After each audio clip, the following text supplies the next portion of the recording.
Morning, everyone. Shout out to anybody new that's watching, new subscribers, new viewers. Welcome to my channel.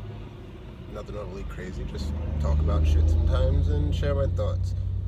One of the things that I'm generally praised for, slash critiqued on, slash it's just put as a this is how you are, which is awesome, at least to other people, is the fact that I am able to maintain patience and deal with conflict in a very calm manner.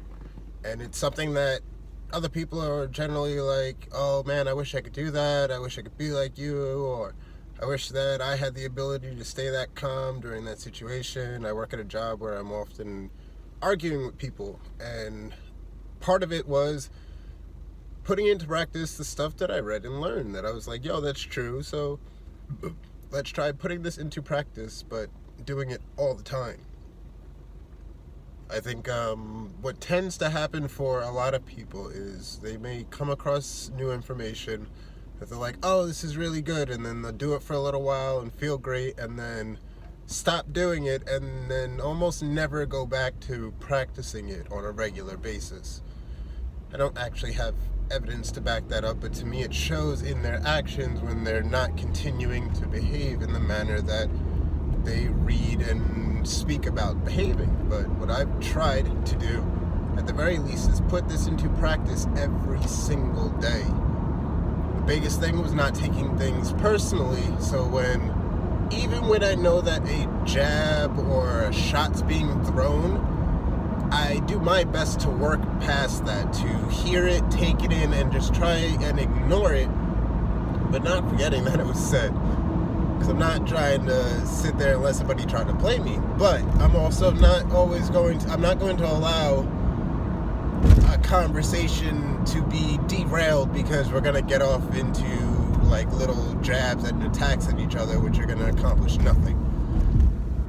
And at work it makes it easy to practice because it's something where the people I've noticed, like the people that I'm arguing with are generally pissed off because they made a stupid decision and they now have to deal with that stupid decision, or they made a mistake and they now have to deal with that mistake, and they're angry at the mistake, and they're angry that the system is not going to give them the break that they want. So they're not really mad at me, and they have no clue what I'm doing. They may make comments that relate to sounding like they're mad at me and that other workers take offense to, and there is an aspect of their comments that I even do take offense to.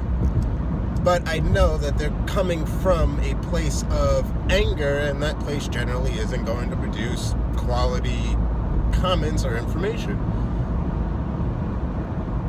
But this is something that I have to put into practice every single day. If you want to improve yourself, you must practice on it every single day. If you want to improve your thought process, and your speech, you must think about what you're saying and think about how you're reacting to what's being said to you all the time. And not even what's being said to you, but even what you're saying to yourself. Think of how you're reacting when you read something that you don't like. Think of how you're reacting when you hear something you don't like. Think about how you're reacting when you hear something that you do like, or that you do agree with. But it's still something you have to put into practice every single day. It is a team, no days off type thing. Granted, people are going to take days off and say, today I'm not going to really focus on it, which is fine. But to me, if you're going to do that, keep them few and far in between. Even on those days that you say, I'm not going to overly focus on this, there still should be some type of focus put on how you are taking in information and how you are processing that information and how that information is affecting you. When you're reacting to certain things, why are you reacting the way that you're reacting? Understanding these things helps you to notice them when they do come up. If you don't take time to sit back and understand what's going on in your own head, then when it pops up and when things go off in your head, or when certain emotions are triggered or things like that, if you don't pay attention to them beforehand, it's going to be more difficult to notice them once they do pop up. And then sometimes you may notice it too late, and then you end up making comments that you didn't really intend to make, but you made the comments because of the fact that you haven't thought through your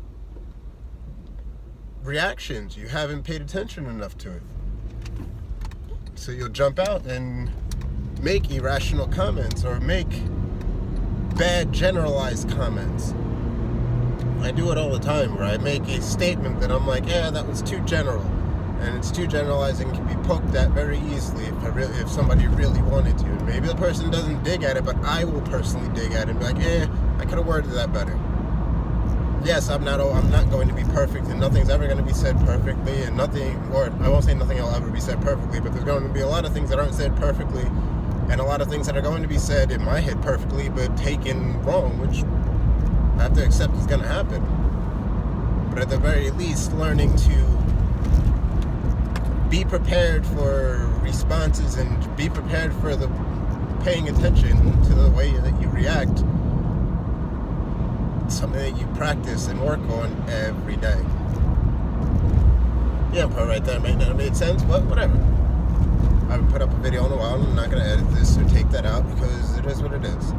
But it is something that you work on every single day. Self-evaluation, self-awareness, playing back your own arguments. When you're making a statement to somebody, looking back at it like, hold on, let's see, do I apply this to my own life? Does this apply to me?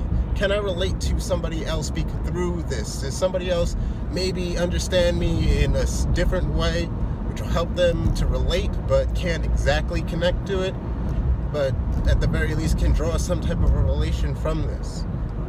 Sometimes that's all people can do. I can't say that there's a bunch of people who have been in the exact same position as you, because the exact same position would require the exact same mindset and thought process and all that, and nobody has it. So they can say that they're in similar situations, ones that are related to what you've been through, but nobody could ever say they were in the exact same position. Or if they were in the exact same position, they were in it with their mindsets and not yours. And you have to understand that some people's mindsets take in things differently and process things differently. Does that mean that their actions should be different? Not necessarily. Does that mean that their actions get excused or are given a pass because they perceive things a certain way? No, not exactly. Just because we perceive things differently doesn't mean that our reactions to them should be different. I think we all believe that everybody should act in a way that we do, but you can't always get mad at people who don't act exactly like you. If the world acted exactly like you, it would be in a boring ass fucking place, and I wouldn't be. At least I think so. Hope y'all enjoyed this. Maybe got something out of it. And tune in for more Zen Thoughts.